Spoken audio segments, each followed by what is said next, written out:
Abrimos nuestras Biblias en el Evangelio según Juan, capítulo 10, versículo 3. Una palabra para nunca olvidarla. Es lo que quiero que veamos hoy. Algo que no podemos olvidar nosotros.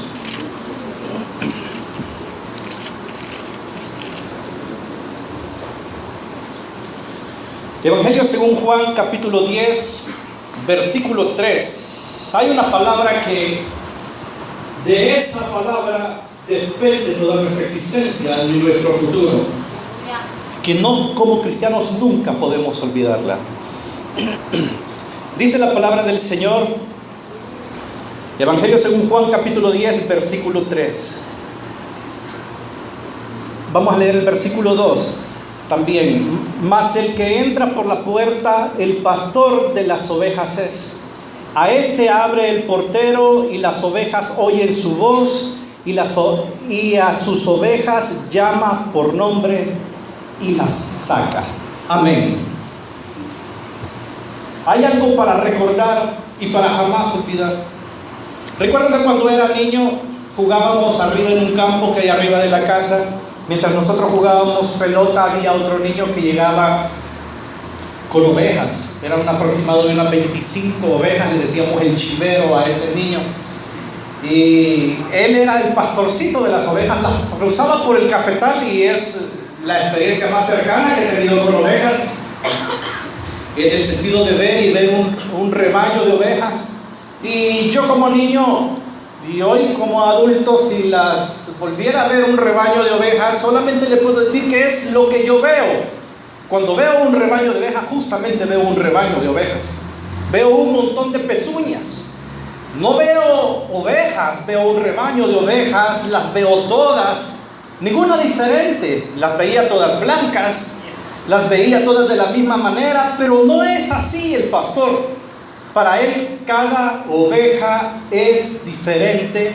Dice la palabra del Señor, a sus ovejas llama por nombre. Cada una es especial, cada oveja es especial para el Señor. Cada cara tiene una historia, cada oveja tiene un nombre. Y nosotros en el mundo, las personas en el mundo, si usted se fija, hay aglomerados de personas. A veces nosotros vemos una multitud de personas, y cuando nosotros vemos una multitud es lo que vemos, una multitud. Cuando vamos en un autobús, vemos un autobús, o vamos en el centro comercial, vemos un grupo de personas, vemos gente, y quizás no vemos personas, vemos gente, pero sin embargo Dios tiene un corazón que nos muestra por las Escrituras, y que Dios, yo veo manada de humanos, yo veo rebaños de rostros. Eso es lo que nosotros vemos, pero no el buen pastor. Porque para él cada rostro es diferente, cada cara es una historia, cada cara es un niño, y cada niño es un nombre. Es decir, Dios conoce su nombre, y es la palabra que no tenemos que olvidar, cómo Dios nos conoce personalmente y nos habla personalmente. Y la Biblia dice, a sus ovejas llama por nombres. En el mundo una tendencia de, por ejemplo, hay una consigna inclusive que dice: el pueblo unido jamás será vencido, y habla de la unión, pero también habla del pueblo como muchedumbre de pueblo. Pero hay algo que Dios tiene en particular, que en su infinito amor, yo creo que es una cuestión más de amor que de la omnisciencia de Dios. Es una cuestión que pesa más en el ámbito del atributo de amor de Dios, que Dios es amor. Dios no tiene amor, Dios no genera amor, Dios no produce amor, Dios no tiene momentos de amor. Dios en sí mismo, su esencia es amor. Y podría yo ver por medio de las Escrituras que cuando la Biblia dice que Dios nos llama por nombre, no está hablando de su omnisciencia. Quizás podrá ser cuando cuenta las estrellas, cuando cuenta los granos de arena sobre la playa, quizás cuando cuenta los vientos o la medida en su palma de las aguas. Pero cuando habla de ovejas, no es cuestión de omnisciencia, es cuestión de corazón de Dios, es cuestión de amor de Dios, porque cada par de ojos tiene un brillo diferente para Dios, porque cada par de ojos tiene una historia diferente para Dios. Hay veces usted cree que nadie conoce su historia, hay alguien que la conoce mejor que usted. Es el Rey de Reyes y Señor de Señores, el que conoce sus suspiros. Cuando la Biblia dice: aún los cabellos de vuestra riqueza. Están contados que no está hablando de entendimiento y de conocimiento. No está hablando de la profundidad de la omnisciencia de Dios. Dios está hablando: yo tengo cuidado de ustedes. Hoy pensémonos como ovejas. ¿Cuánta lana o cuántos cabellos de lana, si se llamarán cabellos? Usted no sabe cuántos cabellos tiene, Dios sabe cuántos usted tiene. Usted no sabe cuánto usted ha llorado en la vida, pero David dijo: ¿acaso no están mis lágrimas en tu redoma? Usted no sabe cuánto ha suspirado en la vida, pero Dios sabe el número de sus suspiros. Dios sabe la última vez que usted lloró de tristeza, pero la última vez también que le dolió la panza de tanto reírse. Dios lo sabe. ¿Por qué? Porque Él es un Padre amoroso que nos llama por nombre. La idea del enemigo y lo que tengo para recordar hoy, la palabra que tengo para recordar es: Dios conoce tu nombre por amor. Esa es la palabra para recordar. Al parecer sencilla, pero profunda. Es la profundidad de la esencia de lo que Dios nos ha manifestado a nosotros. Hay personas que han tenido experiencias positivas cuando hablan de su nombre. Y no hablo de experiencias, hablamos de experiencias humanas. Hay dos tipos de personas. Están las personas que han visto sus nombres en lugares bonitos, en lugares de honra y en lugares gloriosos. Por ejemplo, podría ser personas que han visto su nombre en un premio, lo han visto en un diploma, quizás lo han visto en una puerta de madera. Recuerdo yo que en un juzgado de la ciudad de Santa Ana, haga de caso que este es el despacho, tiene una puerta aquí y tiene otra puerta aquí a un lado para entrar al mismo lugar. Aquí entra todo el mundo y esa puerta dice señor juez, pero va al mismo lado. Pero sin embargo el juez hace alusión de su dignidad al pasar por esa puerta y dice: bueno, yo soy digno porque solo yo paso por esta puerta y ustedes entran por la otra. Hay personas que han visto su nombre en algún diploma, quizás lo han escuchado de alguna persona que les parezca importante, quizás cuando eran niños de un entrenador, de un maestro, de un director, alguien que ha sabido su nombre. Pero hay otro tipo de personas. Hay otro tipo de personas que quizás nunca han visto que su nombre sea honrado. Hay otro tipo de personas que quizás no recuerdan la última vez que alguien mencionó su nombre con cariño o con amor, o que lo han mencionado más veces en la vida con desprecio, y puede contar no mucho los momentos de grandeza en que lo ha escuchado. Y es posible que haya personas que les cueste comprender en el mundo que Dios nos conoce por nombre. Pero el corazón de Dios, el corazón de la Biblia nos habla de un Dios personal. Y hoy hay algo que recordar, y dice, abrimos las Biblias en Isaías 49:1.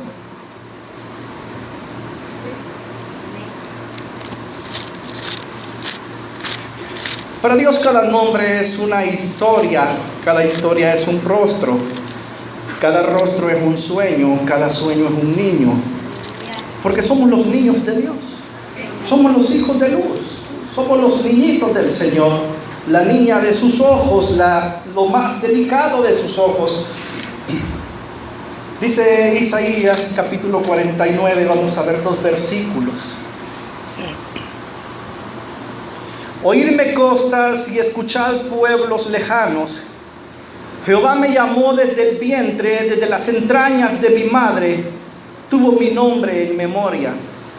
Puso mi boca como espada aguda, me cubrió con la sombra de su mano y me puso por saeta bruñida. Me guardó en su aljaba. Veamos el versículo 3. Y me dijo: mi siervo eres, oh Israel, porque en ti me gloriaré. En este versículo nosotros encontramos la misma amor de Dios, y habla el profeta. Y habla a la nación de Israel, pero también habla al Mesías, pero también habla a nosotros. La palabra se cumple en Israel de ser un pueblo elegido, se cumple en el Mesías de ser el escogido de Dios, y se cumple en nosotros, se cumplió en el profeta que dio la profecía, porque las profecías son cíclicas, tienen un cumplimiento, pero tienen otro cumplimiento y tienen otro cumplimiento, y así de nosotros podemos decir que en este pasaje Dios está hablando de nosotros. Y lo que podemos ver en este pasaje es que hay algo que podemos hablar del amor derramado de Dios en este pasaje. 1, que es un amor especial. 2, que es un amor personal. Y 3, que es un amor eterno. Significa que el amor de Dios La lucha del enemigo va a hacer matar nuestra fe. El apóstol Pablo dijo: yo he peleado la buena batalla, he acabado la carrera, he guardado la fe. Judas dice: contended ardientemente por la fe que una vez ha sido dada a los santos, no sobre doctrinas, sino que también en vida. Y lo que podemos ver es que parte de la estrategia del enemigo es que nosotros debilitar la fe por medio de dudar del amor de Dios, por medio de poner en balanza lo que Dios se ha dado para nosotros. Y de esa forma, algunas veces usted encuentra personas en la vida que tal vez han cometido un error y se siguen preguntando si Dios puede perdonarlas. O personas, recuerdo que yo en el juzgados vi a una persona que él me decía: es que yo antes esto y lo otro, y yo con el Señor y tenía estos momentos, y yo recuerdo que mi vida era especial con el Señor, pero luego yo me aparté del Señor, me dediqué, y luego yo lo veía a él como una persona que había vuelto a los caminos del Señor, pero que creía que Dios lo tenía en un rincón sentado, creía que Dios lo tenía abandonado, y que decía: sí, aquí estoy en el camino del Señor, pero quizás ya no sea lo mismo, quizás tú me tienes en jabón a mí, quizás no soy de tus hijos que tú amas, porque yo me aparté de tus caminos. Y el enemigo, un caballito de batalla del enemigo, es poder dudar del amor de Dios, es que pueda hacer que las personas duden. Pero el amor de Dios es un amor especial, un amor personal y un amor eterno. El pasaje dice: óiganme cosas y escuchen pueblos lejanos, Jehová me llamó desde el vientre, desde las entrañas de mi madre tuvo mi nombre en memoria. Cuando la iglesia toma la palabra de Dios y la aplica a su corazón, y la iglesia dice y cree las convicciones de la palabra, porque déjeme decirle que en la vida van a haber luchas, pruebas, hay momentos de muchas buenas noticias, pero hay momentos de malas noticias, y el enemigo viene diciendo: bueno, quizás Dios no te habla, quizás Dios no te escucha, quizás no estás reconciliado con el Señor, quizás Dios no tiene un espacio para ti. Pero déjeme decirle que lo que la iglesia tiene que sembrar en su corazón es lo que dice la palabra de Dios. Algunas veces nosotros sustituimos lo que dice la palabra por nuestras experiencias o por nuestro sentir. El reino de los cielos no es sentir, el reino de los cielos es palabra de Dios implantada en el corazón, porque nosotros somos falibles. El corazón del hombre es engañoso. Hay días que usted puede decir: oye, que me alegre me siento, y hay días que usted se puede levantar al espejo y decir: ¿qué me pasa, Señor? Si yo no me sé. Pero déjeme decirle que la medida que Dios nos ha dado con respecto a su conocimiento no es lo que el hombre se siente, aunque experimentamos gozo inefable. La medida que Dios ha dado de su conocimiento es que vayamos a la ley y al testimonio, a la ley y el testimonio. Y cuando el hombre va a la ley y al testimonio y lee la palabra que dice: con amor eterno te ha amado, por tanto extendí tu misericordia. El hombre viene en tormenta, vienen dificultades, vienen momentos de alegría, pero en todos hay algo que no se mueve: es el amor y la mano inquebrantable del Señor, que dice: con amor eterno yo te he amado, yo te conozco por nombre, yo conozco tu historia, yo conozco la vez que se murió tu mascota, yo sé cuando lloraste por tu perrito, yo sé cuando eras niño y qué fue lo que más te dolió, pero yo soy tu salvador, soy tu sanador, soy tu brazo fuerte, soy tu protector, porque soy rey de reyes y señor de señores. Y la palabra nos dice: oídme cosas, escuchad pueblos lejanos, Jehová me llamó desde el vientre de las entrañas de mi madre tuvo mi nombre en memoria. Cuando venga la lucha, cuando venga la prueba, solo hay algo que nos puede sostener: no es nuestra experiencia, no es nuestro sentir, no son nuestras esperanzas, no son las estadísticas de probabilidad, no son nada más que el poderoso e inquebrantable amor del Señor, que es un amor especial, un amor personal, un amor eterno, que nos trata especialmente, nos trata personalmente, nos trata con conocimiento eterno. Ese Dios no va a quebrantar jamás su palabra. Si usted alguna vez se ha encontrado a alguna persona que se siente triste, dice: es que yo quisiera amar al Señor, pero no sé si Dios. ¿Sabe qué está diciendo? Yo siento que yo sí quiero amar a Dios y yo podría amar a Dios, pero Dios no me ama a mí. La fuente del amor es Él, no soy yo. Significa que si hay una persona que tiene la aspiración en su corazón de decir: yo quiero amar a Dios profundamente, en la mente y en el corazón de Dios está más profundamente derramado el amor para esa persona. Porque yo no puedo amar más que el Señor. Recuerdo que antes había un coro que decía: no puedo ganarle a Dios cuando se trata de dar. Entre más yo le doy, Él me da mucho más. Pero yo le puedo decir: no podemos ganarle a Dios cuando se trata de amar. ¿Por qué? Porque el amor de Dios fue desde antes. Usted no nacía y ya Dios le amaba. Usted todavía el embrión no estaba y Dios ya le amaba. No le habían cambiado el primer pañal y Dios ya le amaba. No sabía su mamá cómo iban a ser sus ojos y Dios ya había visto sus ojos desde antes de la fundación del mundo. Ella conocía su voz, él sabía el timbre de su voz, si era un timbre grave, un timbre agudo, porque con amor eterno los ha amado. Y la Biblia dice que el Cordero fue inmolado desde antes de la fundación del mundo. No había tierra, pero ya había Cordero. No había creación, pero ya había Cordero. El Rey de Reyes y Señor de Señores no se sacó de la manga a Jesucristo. El Hijo de Dios fue entregado desde antes del amor eterno de Dios. Oídme costas y escuchad pueblos lejanos, Jehová me llamó. ¿Desde cuándo? Desde el vientre de mi madre. Han habido momentos en mi vida en que yo no he orado y no he recibido lo que yo he pedido, he recibido lo que Dios tiene. Y cuando uno eso no lo entiende, uno pasa por decir: ¿me oyes o no me oyes? Y bíblicamente se puede comprobar que es más fácil que Dios nos oiga que nosotros le oigamos a Él. Si muchas veces Dios nos quiere hablar y nos está hablando y no lo terminamos de oír. Pero lo que le quiero decir es: sensaciones, sentimientos, presentimientos, dudas respecto al amor de Dios sería como la herejía más grande. Porque el amor de Dios es el motivo de nuestra existencia. No primero existimos y luego Dios nos amó. Dios nos amó y por su amor nos hizo renacer a esta esperanza. Y dice la palabra, quiero que veamos en este versículo, el amor de Dios es eterno. ¿De qué tal manera? Como dice, Jehová se manifestó a mí ya hace mucho tiempo, dice Jeremías 31:3.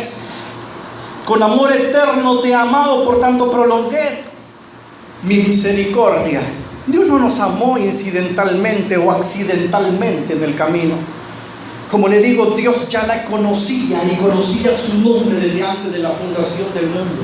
David lo sabía y él tenía una conciencia, si hay algo que dio la victoria a David en su vida para llegar a ver al Rey de Gloria y resucitar conforme a su semejanza, que era su esperanza, era que él sabía algo que era el amor de Dios.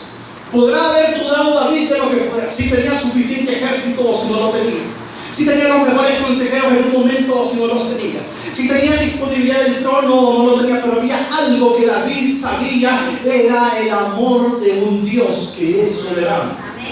No el amor, no estamos hablando del amor de un predicador humano, sino del amor de Dios. No estamos hablando del amor de un ángel, no le estoy proponiendo el amor de Gabriel o de Miguel, sino que David estaba tan consciente y tan seguro que Dios le amaba, que él dijo: mi embrión vieron tus ojos, y en tu libro estaban escritas todas aquellas cosas que fueron formadas sin faltar ninguna de ellas. Pero eso fue antes. David todavía no era ni bebecito, pero cuando David era bebecito, él decía: tú me hiciste estar seguro desde los pechos de mi madre.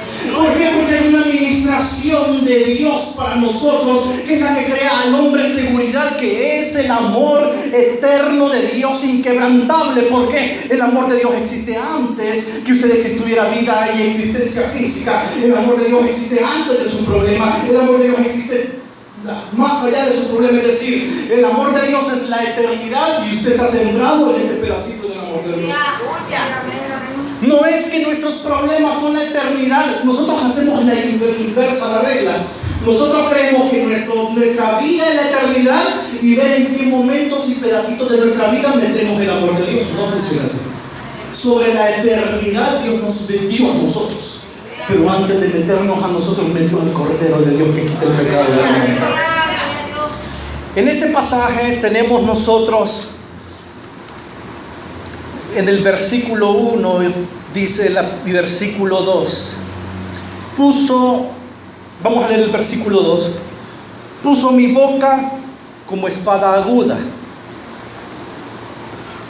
Fíjese que ahí Dios da en esta profecía, Dios da una unción sobre la boca del profeta, sobre la boca del cordero, y dice, hay una unción que va a traspasar como espada. En este pasaje tenemos una provisión de lo que Dios daría en su unción.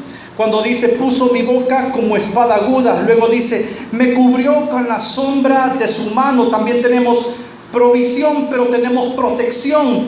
Y luego me puso por saeta bruñida. También tenemos un propósito. Lo que nosotros encontramos en este versículo es un plan. Es un plan que tiene, y dice, luego me puso en su aljaba. Es un plan que tiene, el plan de Dios para nosotros tiene una posición, el plan de Dios tiene una provisión, el plan de Dios tiene una protección, y el plan de Dios tiene un propósito. En estos versículo 2 y versículo 3 Él dice, tú me pusiste mi lengua como espada aguda, tú me proveíste de esa unción para eso. Quiere decir que el Dios que te ama no te da un amor etéreo, no te da, como decía el salmista, no seas tú para mí alguna esperanza ilusoria, sino que Dios para nosotros no solamente es un amor abstracto. El problema del mundo es definir el amor. El amor no se puede definir, el amor solamente se debe de experimentar y practicar. La definición de amor quedaría corta, porque el amor es una experiencia más que un sentido literal de las cosas. Y en este pasaje encontramos que a este hombre que Dios amó y que lo llamó desde el vientre, de las entrañas de la madre, y tuvo su nombre en memoria, Dios no solamente hizo eso. La palabra que nunca tenemos que olvidar en las luchas, en las pruebas, en el momento alegre, el niño, el joven, el anciano, la palabra que nos sostiene es: Dios me amó desde antes de la fundación del mundo. Déjeme decirle que ni siquiera el arrepentimiento que Satanás arremeta en contra de nosotros es desde antes de la fundación del mundo. Ni siquiera, es un ser creado. En un momento no existía, en un momento no estaba, en un momento fue un ángel de luz, luego cayó, y luego de caer se viene en contra de la humanidad. Pero es decir, lo único eterno que está experimentado es el amor de Dios. Ni siquiera la ira del hombre no es eterna, ni siquiera las pruebas del enemigo no son eternas, ni siquiera el adversario y la lucha contra él tampoco es eterna, porque desde antes de que hubiera adversario había un Dios que te amaba. Ni siquiera en la tierra. Quiere decir que el amor de Dios es más firme que los cimientos de la tierra. El amor de Dios es más firme que los 80 años que nosotros vivimos. Hemos sido implantados en la eternidad del amor de Dios, y Dios lo que hace es que en su eternidad Dios nos ama y nos implanta en Jesucristo, dándonos amor, pero para una eternidad de estar con Él. Entonces quiere decir que todas las cosas pasarán, pero el amor de Dios no pasará.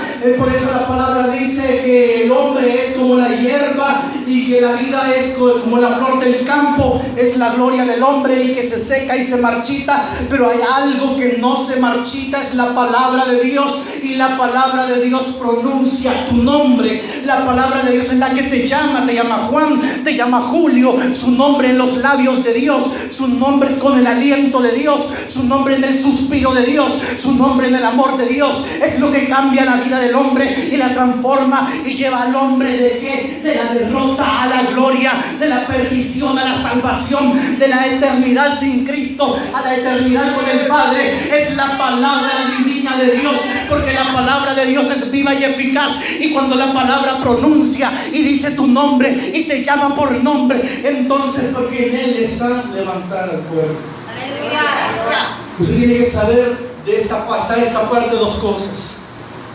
Dios dice tu nombre, y la palabra de Dios es infalible. Veremos unos ejemplos que pasa cuando Dios pronuncia tu nombre. Pero Dios nos ha dado, en este pasaje dice que Dios nos ha amado, pero nos ha dado provisión, nos ha dado protección, nos ha dado posición, y en el versículo 3 también nos ha dado un propósito. El propósito de Dios es que seamos para alabanza de la gloria de su nombre. No existe otro propósito. En el camino comemos, en el camino dormimos, en el camino trabajamos, en el camino tenemos familia, pero hemos sido hechos para alabanza de la gloria de su nombre. El reino de los cielos no es comida ni bebida, pero hay comida y bebida, porque Dios provee a sus hijos. Entonces, ¿qué quiere decir? Que el Dios que me ama es el Dios que me sustenta. El testimonio que teníamos es: el Dios con el que yo hablé es el Dios que me proveyó. ¿Desde cuándo? Desde antes de la fundación del mundo. Cuando el enemigo quiera decirte: tú no puedes, es que es cierto, tú no puedes. ¿Y quién puede ser salvo? ¿Quién puede romper las cadenas del pecado? Si el Hijo os libertare, seréis verdaderamente libres. ¿Y quién puede resucitar? Solamente el Espíritu de Dios que obró en la resurrección de Jesucristo es el que puede resucitarnos. Solamente, es decir, hermano, tenemos nosotros nuestra mayor garantía es que somos los más limpios del mundo. Esa es nuestra mayor garantía. Y que nuestra capacidad solamente viene del más poderoso y eterno Rey de Reyes, Señor de Señores, al único y Dios soberano. Quiere decir que entonces no tengo que pelearme con mi capacidad. Solamente tengo que ir a aquel que me puede capacitar. ¿Para qué?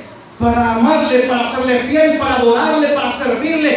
Es Él mi provisión, es Él mi protección, es Él mi sustento. Entonces solamente necesito recordar algo cuando voy sobre esta tierra: tú conoces mi nombre. Y cuando todo esté oscuro, y cuando todo esté mal, y cuando no haya un sentido para las cosas, solamente le puedo decir: pero tú conoces mi nombre. Y cuando el sol no brille, pero tú conoces mi nombre. Y mi nombre dicho en tus labios es libación derramada. Mi nombre dicho en tus labios es poder de Dios. Mi nombre dicho en tus labios es sanidad. Mi nombre dicho en tus labios es resurrección. Cuando suene la final trompeta, será tu nombre dicho en los labios del Señor, que dirá: ven aquí conmigo y te mostraré a la esposa. Hay algo que es nuestra garantía, que no puede fallar: el infalible amor de Dios. Todo lo demás es falible, todo lo demás pasará. Todo lo demás pasará, las luchas pasarán, las pruebas pasarán, nuestros ministerios inclusive pasarán. Fíjese que yo me pregunto, y yo decía: ¿sabe que el Señor se llevó a Esteban en el momento de su mayor avivamiento? Hoy hay una línea que se enfoca en el avivamiento del hombre, en la unción que tiene el hombre, y que Dios haga cosas por medio de los hombres, gracias a Dios. Pero Esteban estaba: milagros, prodigios, palabra poderosa, y Dios se lo lleva. No, si nosotros hubiéramos sido los pastores de Esteban, le decimos: Señor, no te lo lleves, déjame los otros 20 años que haga milagros, prodigios y que predique potentemente. Pero Dios quiere algo más que tu ministerio. Dios te quiere a ti. Dios te quiere a ti. Hijo mío, dame tu corazón y miren tus ojos por mis caminos. Este Dios que nos provee es el Dios que nos capacita. Este Dios que nos ama es el que nos meterá en el reino de los cielos. Y déjeme decirle, cuando Dios quiere hacer algo con nosotros, solamente rindámonos a Él. Aquí estoy, Señor. Es que sabe que no podemos hacer, hay veces cuando usted lee los textos, solamente porque tenemos un corazón regenerado los podemos comprender, porque el corazón no regenerado no los entiende. Pero fíjense que la palabra dice, uno de los textos que hace más sonreír el corazón en mi experiencia o en mí mismo de las iglesias es: torre fuerte es el nombre de Jehová. A Él correrá el justo y se levantará. ¿Qué hizo el justo? Correr. No hayaba que hacer. Si usted solo corrió donde sabía que podía haber. Cuando la iglesia sabe que de su sustento y que su amor es inquebrantable, la iglesia tiene buena expectativa del futuro. Una buena fe del futuro nos da un mejor presente.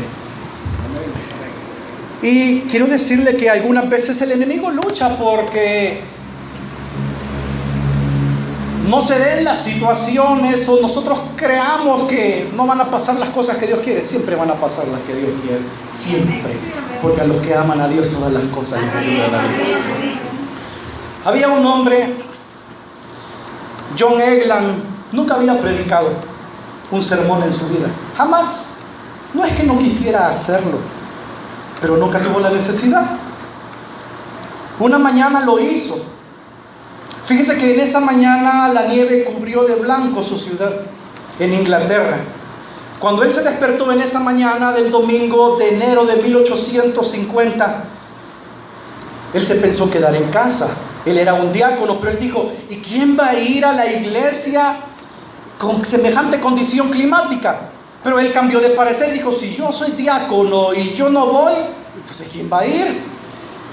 Después de todo, él era un diácono, y si los diáconos no iban, ¿quién lo haría? De modo que fíjese que él se calzó la bota, se puso el sombrero, se puso el sobretodo, caminó 6 millas hacia la iglesia metodista. No fue el único miembro que caminó ese día. En ese día también, cuando todos pensaron quedarse en casa, era uno de los pocos que asistieron. Había 13 personas presentes, habían 12 miembros y había un visitante, un niño, un muchacho joven. Incluso el ministro no pudo llegar ese día. El ministro no pudo llegar ese día porque quedó atrapado también en la nieve. Y llegó un niño invitado de 13 años. Y no había quien predicara. Él iba a predicar. No lo había hecho. Y cuando viene la nieve, y cuando viene el corazón diciendo, no, y no va a ser Dios salvo porque hay mucha nieve en mi vida. No, y no lo va a hacer conmigo porque ¿cómo van a caminar otros a la iglesia? Si no lo hizo con otros, ¿cómo lo va a hacer conmigo? Este hombre se decidió y caminó hacia donde sabía que podía encontrar al Señor. Cuando él llegó, era el único diácono. Le tocó a él predicar. Así lo hizo. Su sermón solo duró 10 minutos.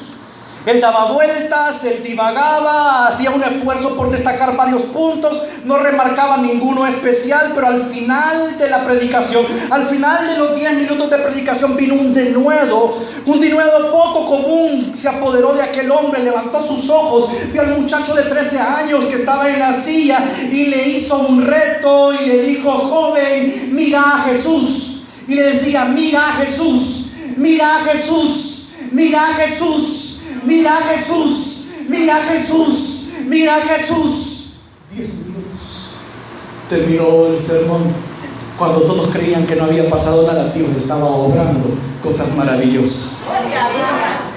Si le preguntamos después al muchacho qué pasó con él, tal vez a John Egan no lo hayamos escuchado, pero a Charles Spurgeon sí lo hemos escuchado. Era el niño de 13 años que estaba ahí.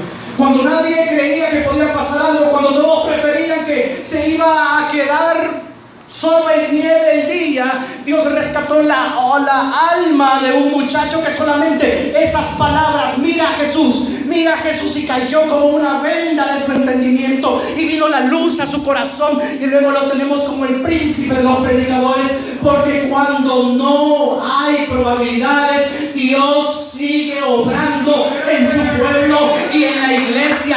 Usted puede decir, pero yo, ¿cómo voy a decir algo? ¿Cómo le voy a compartir algo? Yo no tengo mucho conocimiento, no tengo estudio, no tengo letras. Usted no necesita tener un título académico o tener una ingeniería. Usted tiene algo mejor, el amor de Dios derramado en su corazón por medio del Espíritu Santo, que cuando la voz de Dios en usted obra, da vida a los muertos y llama las cosas que no son como si fueran. En ese día domingo Dios obró por medio de este predicador inusual. Y obró y gestó al príncipe de los predicadores. Espere, Dios está gestando algo. Hay un momento en la vida. Bueno es al hombre que calle y que espera en el Señor. No siempre necesitamos las respuestas. No siempre necesitamos entender.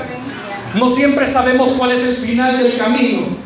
Pero siempre podemos tomarnos de la mano del poderoso gigante y decirle, no sé para dónde voy, pero sé que tú me amas. No sé cuál es el próximo paso, pero tú eres Rey de reyes y Señor de señores. No son mis fuerzas, son las tuyas. No es mi enfermedad, es la salud que tú puedes darme. No son mis derrotas, es tu victoria. Cuando el hombre se lleva una palabra que Dios le ama desde la fundación del mundo, el hombre puede caminar mejor el evangelio.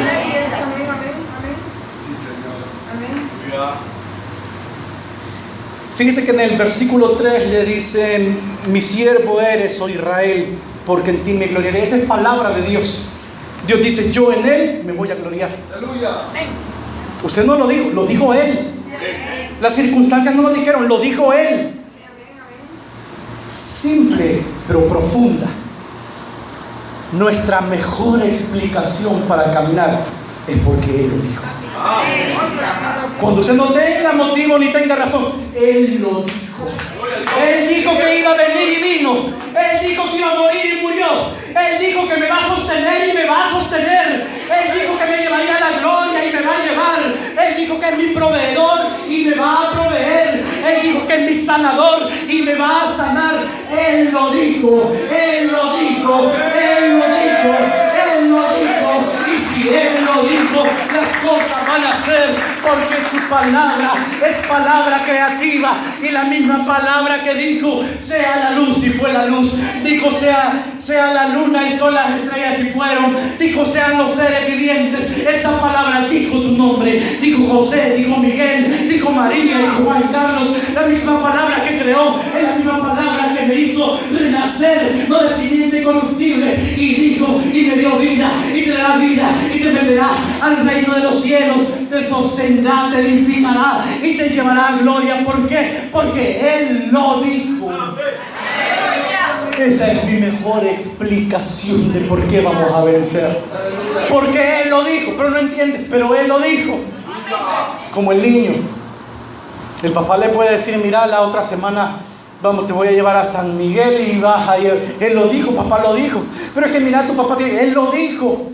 Cuando usted en eso es un niño, usted solamente sabe agarrarse del manto del Señor. ¿Sabe quién hizo eso? La mujer que tocó el borde de su mano. Ella no tenía motivos, no tenía razones, solo tenía: Él lo puede hacer. Y cuando usted en sus oraciones le dice: Señor, tú dijiste que los que te aman todas las cosas les ayudan bien. ¿Sabe qué puede hacer el enemigo? Pero tú no lo amas tanto. Le puede decir: entonces para ti no te funciona el versículo. Toda buena dádiva y todo don perfecto proviene del Padre de la luz. Dame amor para ti, Señor. Derrama. Quiero sentir tu amor derramado y amarte más cada día. Hermano, no tenemos a dónde ir, no tenemos a dónde correr. No existe lugar, no existe refugio, solamente los pies del amado. Su nombre es perfume derramado. Su nombre es miel para nosotros. Él es comida, Él es bebida, Él es refugio. Porque Él lo dijo. Solo porque Él lo dijo. Y el enemigo vendrá y le dirá: pero ¿por qué? Porque Él lo dijo. Amén. Y cuando usted dude, vaya a la palabra: Él lo dijo aquí, a la ley, al testimonio. Aleluya. Dios ha intervenido decididamente en favor de nosotros. Y eternamente en favor de nosotros. Nuestras inconsistencias no cambian su fidelidad. Nuestras historias no borran la historia que ha visto para usted. Lo ha hecho en el pasado, lo hace en el presente y lo hará en el futuro. Dios abarcó todo donde usted se podía mover. Todo donde usted se podía mover. Él probó la muerte para darnos su vida. Él vino y dijo: en el mundo tendréis aflicción, pero dice el Señor, quieto, confía, yo he vencido al mundo. Y cuando usted siente que se quiebra y que es caña endeble, cuando usted siente que es el Pablo primero, Él va a poner sus manos y lo va a avivar con su diestra. ¿Por qué? Porque Él lo dijo. Solo por eso. Pero las estadísticas dicen esto, pero Él lo dijo. Pero la experiencia de otros dice esto, pero Él lo dijo. Esa palabra da vida a los muertos y llama las cosas que no son como si fuesen. Y en el pasado, fíjese que Pablo, lo que Juan hizo para presentar a Cristo, Pablo lo hizo para explicarlo. Y Gálatas 2:20, Pablo hace una exposición del Señor así: el cual me amó y se entregó a sí mismo por mí. Juan lo presenta de tal manera: amó Dios al mundo que ha dado a su Hijo unigénito. El mundo sin caras, ovejas con muchas pezuñas. Pablo lo explica y dice: me amó y se entregó a sí mismo por mí. La misma explicación que David había dado en los Salmos: tu embrión vieron mis ojos. La misma explicación que tenemos en Isaías: tú tuviste mi nombre en tu memoria desde antes de la fundación del mundo. Entonces nosotros nacíamos y ya había un sacrificio. Nosotros nacimos y ya había un plan de salvación. Nosotros nacíamos y había gracia derramada para nosotros. Pero no solamente esa manifestación. Romanos 5:5 dice: el amor de Dios ha sido derramado en nuestros corazones por el Espíritu Santo. No solamente tenemos a un sacerdote eterno por nosotros, sino que también tenemos un espíritu de gracia que es Dios mismo en nosotros.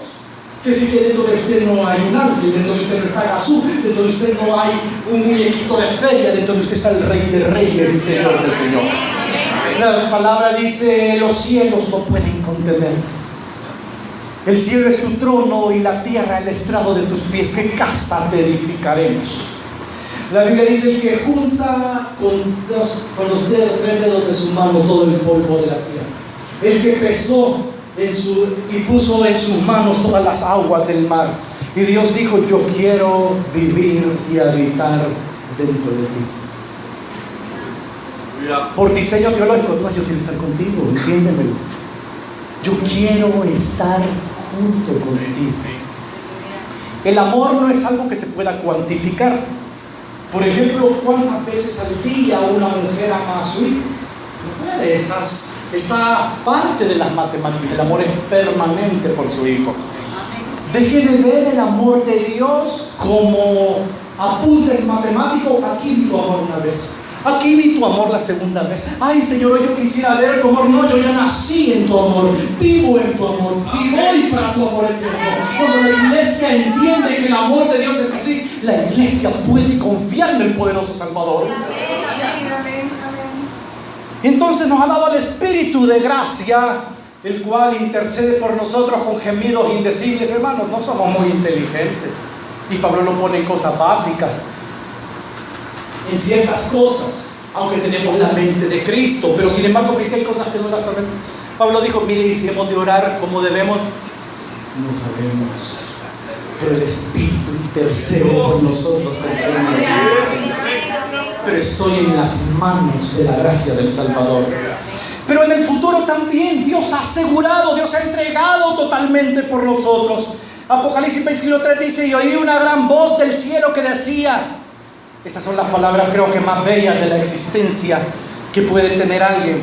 He aquí el tabernáculo de Dios con los hombres. Él morará con ellos. Y ellos serán su pueblo, y Dios mismo estará con ellos como su Dios. Es la promesa más gloriosa del Evangelio. La promesa más gloriosa del Evangelio no son las calles de oro, hermano, no es el mar de cristal, no es eso, hermano, no son las múltiples. En la casa de mi Padre muchas moradas. Yo quiero morar en ti, y ahora tú moras en mí. Principio de correspondencia. Él hace morada en nosotros porque nosotros vamos a morar en Él. Si usted se ha imaginado alguna vez cómo será la eternidad, déjeme decirle que no es así, es mucho mejor. Aunque se le imagine con mucha paz, con mucha bondad, con una creación bonita, no es eso. Cosas que ojo no vio, ni oído escuchó, ni han subido al corazón de príncipe, son las que Dios tiene reservadas para nosotros, hermanos. Dios tiene reservado que verle cara a cara, poder tocar quizás, no sé si caeremos a sus pies, como dice esa alabanza. No sé si lloraremos, no sé qué haremos. Adoraré, no sé si te tocaré, no sé si te veré, no sé si levantaré la cara, no sé, pero sé que ahí estarás tú, y ahí estaré yo, y te quiero ver en gloria, y quiero tocarte, y quiero verte, y quiero alabarte, y quiero decirte gracias, como decía la alabanza. Y tú, porque estás aquí, a Él sea la gloria. Y tú, porque venciste, a Él sea la gloria. Y como hiciste en aquella prueba, a Él sea la gloria. Y vamos a llevar la gloria al Calvario, a la cruz, al Espíritu Santo, al Señor. Porque Él es poderoso para sostenerte, para guardarte, para llevarte, para meterte al reino de los cielos. Nacimos en su dispensación del amor. No cuente momentos de amor. Usted está en el momento eterno de amor de Dios. ¿Se fijan que a veces no les decimos: ay, doy gracias a Dios porque Él es fiel, porque fíjese que me pasó esto? Es que Él es fiel siempre. Nos pase o no nos pase, Él es fiel. Él, su naturaleza es fiel, y dice que en su muslo dice fiel y verdadero. Por todas partes de la Biblia, no hay que dejar que el enemigo nos gane con la duda. La duda respecto al amor de Dios equivale a herejía en lo fundamental. Prácticamente ese es el sustento de nuestra salvación. Cuando yo veo en la Biblia, pareciera por todas partes que Dios busca la manera de lograr que lleguemos al hogar, en lugar de buscar las formas que impidan nuestra entrada. Desechemos todo pensamiento que le atribuye a Dios que le está impidiendo nuestro acceso a Él. La palabra lo dice: acerquémonos confiadamente al trono de la gracia. Job preguntó y dijo: ¿dónde está la silla de Dios? Ahí donde usted se tira, ahí donde usted ora, ahí donde usted levanta los ojos, ahí donde usted se quiebra en un suspiro por el Señor, ahí donde usted en lo profundo se constriñe por Dios, ahí donde usted canta, ahí donde usted se levanta, ahí donde usted se acuesta, porque de Él somos y en Él vivimos. Una cosa es segura: cuando lleguemos al cielo nos vamos a sorprender de algunas personas que ahí veremos, porque creemos que no, pero algunos se sorprenderán cuando lo vea usted, y eso se llama gracia sobre gracia. Y para allá vamos.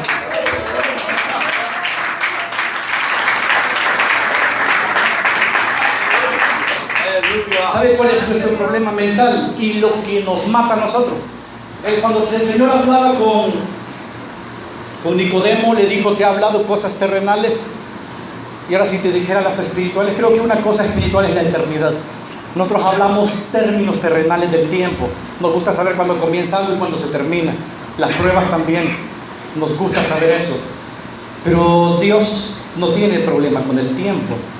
Y fíjese que algunas veces cuando usted ve su situación actual, este momento temporal, por escasez, por enfermedad, por pecado, confesemos nuestros pecados. La sangre de Cristo nos puede limpiar. No retengamos pecados sin confesar, hagámonos reos. Recuerdo que cuando yo recibí al Señor, haciendo un paréntesis, recibí al Señor y iba al colegio y hablaba mal todavía el siguiente día. No malas palabras, pero bayunqueadas sin sentido. Llegaba a la casa y me sentía muy mal porque el Espíritu Santo me decía: has hecho mal. Me iba y me dormía, tal vez me siento mejor que sí. Pero me levantaba y el Espíritu Santo siempre estaba ahí. O quería ser como Jonás: tal vez si no oro una semana, la semana se me va a olvidar. No, hermano, vámonos rápido, hagámonos reos. Dígame: Señor, yo fui, Señor, pero solo tú me puedes levantar, pero solo tú me puedes perdonar, porque tú eres mi edificador, el que me compró por su sangre. Hay veces esa temporalidad nos hace dudar del amor de Dios. ¿Por qué va a dudar de lo eterno por cosas temporales? Es que a mí se me ocurrió y así lo sentí, que dice que su sentimiento es más que lo que aquí está escrito. Hermano, aún cuando nos sentimos lo más achorchorados, aquí sigue estando escrito igual. Cuando nos sentimos más gloriosos, aquí sigue estando igual. Dios no muda y no cambia. Y como le dice allá Israel: porque yo no cambio, tú no has sido consumido, le dice. Es cierto. Pero quiero entrar a este punto para avanzar. Cuando nosotros vemos las cosas temporales, pero mi vida no está como yo quisiera, dudamos del amor de Dios. Le voy a poner un ejemplo del amor de Dios cuando esas cosas pasan. Quiero que hagamos una reflexión, le voy a contar una historia. Beethoven en los últimos años pasaba horas tocando un clavicordio. Tenía cuerdas y tenía teclas como un teclado, pero era un clavicordio roto. El instrumento carecía de valor totalmente. Le faltaban teclas, las cuerdas estaban estiradas, estaba desafinado, era desagradable al oído. Pero el gran pianista tocaba hasta que le corrían las lágrimas por sus mejillas. De mirarlo se pensaría que escuchaba algo sublime. Así era, pues estaba sordo. Beethoven escuchaba el sonido que el instrumento debería de producir, no el que en realidad estaba produciendo en ese momento. ¿Alguna vez usted se ha sentido como el clavicordio de Beethoven? Desafinado, inepto, insignificante. ¿Alguna vez se ha preguntado: ¿qué hará Dios con el instrumento roto? ¿Lo botará o llamará a otro? Dios aún puede tener lágrimas sobre su rostro, por decirlo así poéticamente, sabiendo las notas que puede producir en usted. Dios no ha terminado la obra contigo. Dios no ha terminado la obra contigo. Y todavía tu nombre en sus labios. todavía tiene un significado para Él. ¿Qué podemos hacer ahora? Que su nombre en nuestros labios tenga un significado para nosotros, sea toda. Vamos a ver con fe la existencia. Los ojos ven al león que acecha, la fe ve el ángel de Daniel. Los ojos ven las tormentas, la fe ve el arco iris de Noé. Los ojos ven gigantes, la fe de la tierra de Canaán. Los ojos ven tus batallas, la fe ve a tu Salvador. Tus ojos ven tu culpa, la fe de tu sangre. Tus ojos ven tu tumba, la fe ve una ciudad cuyo constructor y edificador es el Dios de los cielos. Cuando Dios dice tu nombre pasan cosas. Dijo Moisés, Moisés, y pasó algo, se levantó un libertador. El Moisés de los 80 años, usted no lo hubiera llamado, yo no lo hubiera llamado, él quizás no hubiera ido. Pero Dios todavía sigue trabajando en nuestras vidas. El Moisés de los 40 años parecía era un Moisés más ágil, era un Moisés más intrépido, era un Moisés poderoso en palabra, era un Moisés que desayunaba con los grandes, era un Moisés provisto de las técnicas del ejercicio militar, parecía más apto como libertador. Pero el Moisés de los 80 amaneció desayunando en la casa de Faraón y terminó comiendo a la par del pesebre de las ovejas. Pero Dios sigue trabajando. El Moisés de los 80. Tú puedes ser el Moisés de los 80. Usted puede creer que se le pasó su oportunidad. Hombres y mujeres que han creído que se les pasó su ministerio, que se les pasó su tiempo, que se les pasó su hogar, que se les pasó el poder rescatar la vida de sus hijos o que Dios la rescatara. Dios no tiene tiempo y Dios sigue obrando como obró en Moisés. De la nobleza de la adopción pasó a cenar con las ovejas. Un israelita criado en un palacio egipcio, pero ¿qué es lo que cambió? La visión de Dios diciendo su nombre. Moisés, Moisés. Cuando Dios dice tu nombre y oigas en tu nombre por la fe y con los ojos de la fe, pasará lo que dijo ese predicador. Míralo a Él, mira a Cristo Jesús, mira a Cristo Jesús, mira a Cristo Jesús. La tierra te llamará fracasado, te llamará vencido, producto enlatado, vencido. La tierra no tiene la forma de conservar las cosas. Todas las latas tienen fecha de vencimiento, los venenicos se vencen rápido, las medicinas se vencen, pero el autor de la eternidad es el mismo. En la eternidad tú no te puedes vencer en las manos del Cordero, porque Él es Rey de Reyes y Señor de Señores. Él escapa al tiempo y nosotros estamos en Él.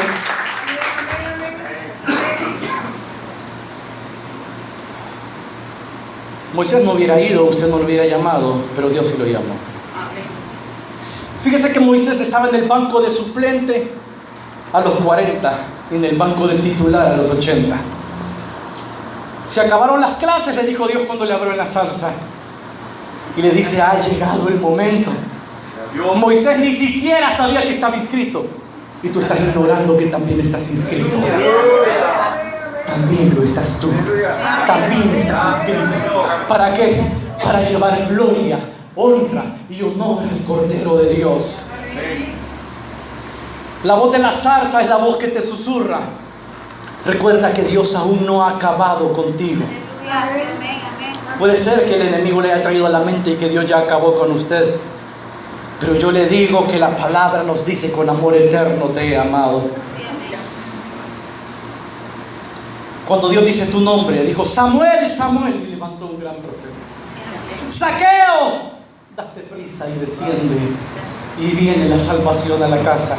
Lázaro, ven fuera. Dios dice tu nombre y te llama hoy en esta mañana. Usted puede decir, bueno, pero ¿hasta dónde llega eso?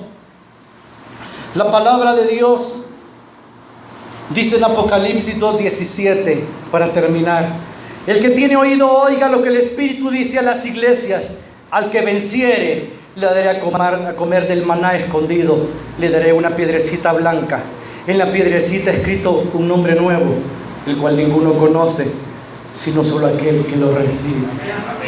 Dios no solo pensó en tu nombre desde antes de la fundación del mundo. Dios te tiene un nombre nuevo por el que te llama, porque te ha visto en la gloria sentado junto a Él.